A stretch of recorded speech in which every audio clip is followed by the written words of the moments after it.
leef rein. 1 Tessalonisense 4 vers 7 sê, God het ons tog nie tot onreinheid geroep nie, maar tot heiligheid.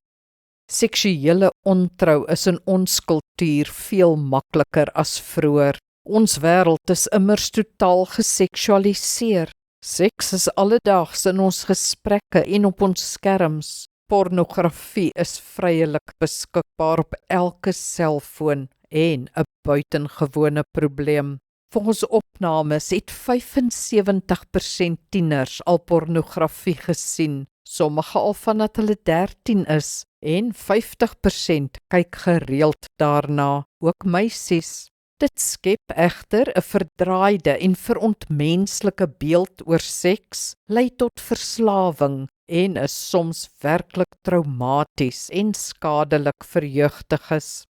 Ook in die huwelik is pornografie 'n probleem en tot 50% getroude vroue beleef dit as ontrouheid.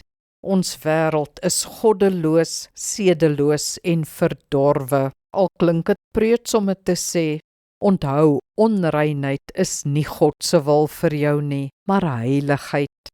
Maak soos Job 'n verbond met jou oë om nie met begeerte na ander te kyk nie. Leef eerder 'n oop en skoon lewe sonder geheime.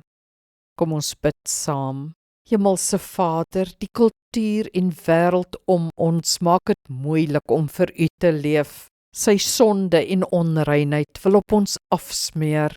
Help ons om oop, opreg en skoon voor U te leef, gesond na liggaam, siel en gees, die lewe wat U vir ons bedoel het. Amen.